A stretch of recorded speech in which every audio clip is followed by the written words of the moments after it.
Hello guys, स्वागत है आप सबका। तो आज हम बात करेंगे अदानी टोटल गैस की। क्वार्टर फोर के रिजल्ट के बाद वेंचुरा कैपिटल, जिनकी कवरेज इनके ऊपर बनी हुई है, उन्होंने क्या कहा वो हम देखेंगे। और आज इसके अंदर गिरावट आई है। अगर और भी गिरावट आती है तो मुझे ऐसा लग रहा है कि अभी जो है घबराने की जो है ज़रूरत नहीं है, ऐसा कहीं ना कहीं लग रहा है। शॉर्ट टर्म की बात करें, क्योंकि इसका आरएसआई जो है काफ़ी नीचे आ चुका है, तो उसके ऊपर भी हम चर्चा करेंगे। कहीं ना कहीं अगर नीचे जाता भी है तो एक अच्छा बाउंस बैक आने की संभावना रह सकती है। अगर किसी को ख़रीदना है वहाँ पर, अगर ख़रीदना है तो ख़रीद सकते हैं, वो भी स्टॉप लॉस के साथ। और शॉर्ट टर्म में भी अगर देखें कुछ लेवल्स को, अगर सपोर्ट और रेजिस्टेंस जो होते हैं वहाँ पर हम जो है नज़र रख सकते हैं। पहले तो अगर देखें अभी जिस लेवल के ऊपर है 900 रुपये के आसपास, वहाँ पर ये सपोर्ट के ऊपर खड़ा है। पिछली बार भी इसी लेवल के आसपास ने सपोर्ट लिया था। आगे चार्ट देखें उससे पहले हम देख लेते हैं वो रिपोर्ट क्या है। Adani power, Adani green energy और Adani total gas, what Ventura says post quarter four result. Quarter four result के बाद वेंचुरा कैपिटल ने क्या कहा तो वो हम देख लेते हैं। फिलहाल हम इस वीडियो के अंदर अदानी टोटल गैस की बात करेंगे। तो यहाँ पर जो है इस रिपोर्ट को आप देख सकते हैं, आज ही की है। और आगे बढ़े सिर्फ हम अदानी टोटल गैस की ही बात करेंगे। अब चाहे तो वीडियो को मतलब कि पॉज कर चाहे तो इसको पढ़ सकते हैं अदानी पावर और अदानी ग्रीन एनर्जी के बारे में। और आगे देखते हैं। जी हाँ, ये है अदानी टोटल गैस। तो Ventura said Adani total gas primary focus at present revolves around facility easy access to natural gas through both pipe natural gas यानी कि PNG and CNG। और this objective is begin expected through accelerated infrastructure development across the all geographical areas। और साथ साथ इनकी forecast क्या है, यानी कि उनका अनुमान क्या है, किस किस का अनुमान। तो यहाँ पर आप देखें कि रेवेन्यू यानी कि आय, एबिटा और प्रॉफिट, तो कितना जो है वो ग्रो हो सकता है CAGR के अगर बात करें तो। रेवेन्यू जो है वो 25% बढ़ सकता है, एबिटा 40%, और प्रॉफिट जो है वो 42% बढ़ सकता है। कब तक? तो 2023 से 2026 तक की यहाँ पर बात हो रही है, यानी कि 2 साल के बाद की। लेकिन उसका जो इफेक्ट है, अगर इतना प्रॉफिट इसका बढ़ता है, रेवेन्यू, एबिटा और प्रॉफिट, तो इसका इफेक्ट जो है पहले भी इसके शेयर के ऊपर पड़ सकता है। जैसे कि इसके सबसे पहले बात करें रेवेन्यू की, अभी इसके हम रिजल्ट भी देखेंगे। रेवेन्यू की बात करें तो जो है कितना रह सकता है 2026 तक, आई थिंक यहाँ पर उसी की बात हो रही है कि 8,600 करोड़ के आसपास का। ईबिटा अगर बात करें तो 2,383 करोड़ के आसपास का, और प्रॉफिट की अगर बात करें तो 1,535 करोड़ के आसपास का रह सकता है, ऐसा इनका अनुमान है वेंचुरा कैपिटल। अब यहाँ पर आप देख सकते हैं इस साल कितना इसका रेवेन्यू रहा। तो यहाँ पर जैसे कि आप वीडियो को रिवाइंड करके देख सकते हैं कि उनका अनुमान कितना है, और यहाँ पर अभी इस पूरे साल कितना इनका रेवेन्यू रहा। 4,475 करोड़ के आसपास का रेवेन्यू रहा, और नेट प्रॉफिट जो है वो 668 करोड़ के आसपास का रहा। तो 2026 तक इसका जो नेट प्रॉफिट है वो 2 गुने से भी ज़्यादा हो सकता है। तो इसका इफेक्ट जो है स्टॉक के प्राइस के ऊपर भी पड़ सकता है। अगर कुछ पॉजिटिव सरप्राइज न्यूज़ आती है तो उसका इफेक्ट भी जो है जल्दी ही आ सकता है। लेकिन थोड़े से मीडियम टू लॉन्ग टर्म की बात करें, फंडामेंटल की बात करें, तो अगर इसका प्रॉफिट बढ़ता है तो इसके शेयर के प्राइस के ऊपर भी इसका पॉजिटिव इफेक्ट देखने को मिल सकता है। तो इसको आप आई थिंक अच्छे से समझ पा रहे होंगे। और ये इसका पूरे साल का रिजल्ट है।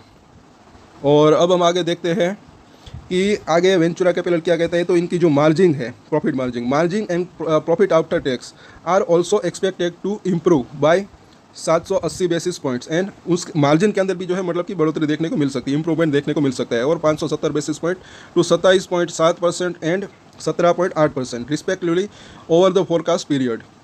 And consistently return ratio ROE and ROIC are set to expand to 26.1% and 31% it said. तो ये इनकी पूरी की पूरी इसके फोरकास्ट है कि क्वार्टर फोर के रिजल्ट के बाद इन्होंने क्या कहा। तो इसको आप देख सकते हैं, और अच्छे से इसको अब अभी भी आपका कुछ सवाल है तो नीचे कमेंट करके आप हमें जो है पूछ सकते हैं। बाकी वीडियो को चाहे तो रिवाइंड कर भी देख सकते हैं। अब ये अदानी ग्रीन एनर्जी की यहाँ पर बात हो रही है, तो फिलहाल हम इसकी बात नहीं करेंगे। और ये रिपोर्ट जो है यहाँ पर पूरी हो रही है। अब यहाँ पर इसके चार्ट के ऊपर चर्चा करते हैं। जैसे कि कल ही ये हमने ट्रेंड लाइन लगाई थी, आज भी उसी ट्रेंड लाइन के आसपास इसने सपोर्ट लिया। इसको आप देख सकते हैं थोड़ा सा जूम करके, 900 रुपये के आसपास। पिछले हफ्ते भी हमने बात की थी कि वहाँ पर अभी भी ये सपोर्ट ले रहा है। अगर ये सपोर्ट टूटता है तो कहाँ तक जा सकता है, तो वो भी हम देखेंगे। और वहाँ पर खरीदारी का अच्छा मौका बन सकता है, ऐसा मुझे लग रहा है। शॉर्ट टर्म की हम बात करें तो फिलहाल अगर देखें, यहाँ पर आप देख सकते हैं आज के दिन हेवी बाइंग हुई है। पिछले दिन के मुकाबले भी ज़्यादा डिलीवरी उठी है। 15 लाख के ऊपर की यहाँ पर डिलीवरी उठी है, वो भी 53% के आसपास की। तो अभी भी नीचे में ये डिमांड जोन मतलब कि है, यहाँ पर ऐसा ही लग रहा है। 15 मिनट का चार्ट देखें तो ऊपर से नीचे आ जाया, पूरे दिन गिरावट रही। वॉल्यूम अच्छा था, हालांकि नीचे में खरीदारी हो रही थी कहीं ना कहीं, और ये बाज़ार की वजह से भी आज पूरा बाज़ार ही नीचे था। और पिछले काफ़ी दिनों से हमने बात की थी कि 22,800 निफ्टी की अगर बात करें तो ये एक जो है रजिस्ट्रेशन बना हुआ है, वहाँ से अच्छा खासा बाजार के अंदर भी गिरावट आई है। वीकली चार्ट के ऊपर हम इसको देखते हैं तो यहाँ पर जिस प्राइस के ऊपर अभी ये है, यहाँ पर इसको सपोर्ट मिल सकता है, सपोर्ट एरिया के आसपास है। लेकिन ये सपोर्ट अगर टूटता है किसी भी रीज़न से, या तो बाजार में और करेक्शन आए, तो नीचे में, इसके नीचे अगर देखें तो यहाँ पर इसने पिछली बार जहाँ पर सपोर्ट लिया था, जो कि 850 रुपये के आसपास का लेवल है, वहाँ पर इसको सपोर्ट मिल सकता है। और उसके ऊपर भी एक लेवल है जो कि 875 रुपये के आसपास, तो 875 और 850 ये एक अच्छे सपोर्ट हो सकते हैं। अगर यहाँ पर ये आता है तो यहाँ से एक अच्छा बाउंस बैक देने की संभावना इसके अंदर रह सकती है। ऐसा क्यों लग रहा है वो हम RSI को जब देखेंगे तो पता चलेगा। अभी यहाँ पर बोलिंजर बैंक को देखें तो इसकी जो निचली लाइन है 890 रुपये के आसपास है, तो यहाँ पर भी इसको सपोर्ट मिल सकता है।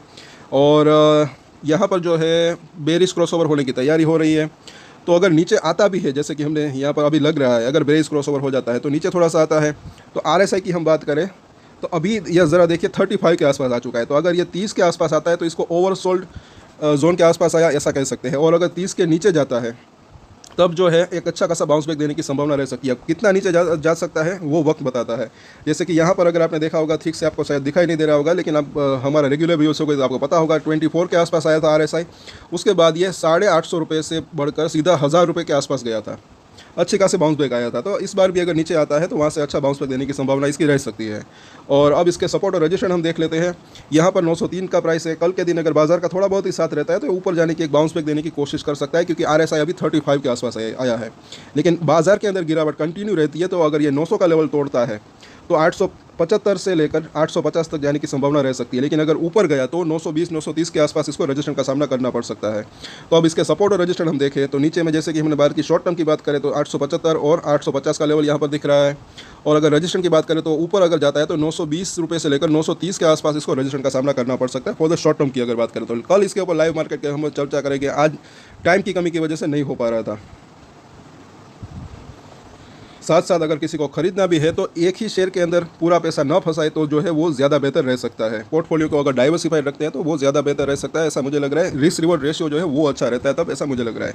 अब साथ साथ और अगर किसी को खरीदना है तो एक जो है अच्छी स्ट्रेटेजी हो सकती है, थोड़ा थोड़ा करके खरीदना, थोड़ा थोड़ा कर बेचना। यानी कि अगर खरीदना भी है तो 2 से 3 भागों में अगर कोई खरीदता है तो वो जो है एक ज़्यादा बेहतर रणनीति हो सकती है। भले ही उसके अंदर प्रॉफिट जो है कम मिल सकता है, अगर जहाँ से हम खरीदते हैं वहीं से तुरंत तेज़ी आती है, लेकिन रिस्क रिवॉर्ड रेशियो जो है वो अच्छा रह सकता है। और सपोर्ट के ऊपर आप नज़र रख सकते हैं। अभी यहाँ पर जो है 900 रुपये के आसपास ये भी एक अच्छा खासा सपोर्ट बन सकता है। उसके बाद जो है 875 के आसपास और उसके नीचे जो है 850 के आसपास। तो अगर किसी को खरीदना है तो इस तरीके से 2-3 भाग में अगर खरीदते हैं तो एक ज़्यादा बढ़िया एक रणनीति रह सकती है with stop loss. Stop loss कहाँ पर रख सकते हैं? 810 रुपये के आसपास का स्टॉप लॉस भी रख सकते हैं अगर कोई खरीदता है तब की बात है। और ऊपर में बाउंस बैक कहाँ पर आ सकता है तो वो वक्त बताएगा। अगर ये 5 और 9 डेज़ के मूविंग एवरेज को पार करता है तो और भी अच्छी तेज़ी आ सकती है। बाकी फ़िलहाल कितना नीचे जाने के बाद ये बाउंस बैक देता है, उसके बाद जो है एक मतलब कि एक एक्सपेक्टेशन रह सकती है कि ये कहाँ तक जाने की संभावना इसकी रह सकती है। तो अगर बाउंस बैक आता है, मुझे ऐसा लग रहा है कि जैसे कि हमने बात की 920 से लेकर 920 930 उसके बाद, और उसके बाद जो है शॉर्ट टर्म की बात करें तो 950 तक जाने की संभावना रह सकती है। तो इन सभी सपोर्ट और रजिस्ट्रेशन के ऊपर नजर बना के रख सकते हैं। तो आज के वीडियो में इतना ही, कल वापस से इसके ऊपर चर्चा करेंगे। तब तक के लिए अगर आपको ये जानकारी अच्छी लगे तो लाइक शेयर एंड सब्सक्राइब जरूर करें। और एक स्टैंडर्ड डिस्क्लेमर जो कि मैं हमेशा देता हूँ, आप कोई भी ट्रेड ले उससे पहले अपनी रिसर्च करें, अपने फाइनेंशियल एडवाइजर की सलाह ले, उसके बाद ही कोई डिसीजन ले तो उसकी जिम्मेदारी मेच्योरिटी के साथ खुद ही ले। ये वीडियो मैंने एजुकेशन पर्पस के लिए बनाया है, मेरी तरफ से कोई भी बाय या सेल की रिकमेंडेशन नहीं है। Thank you.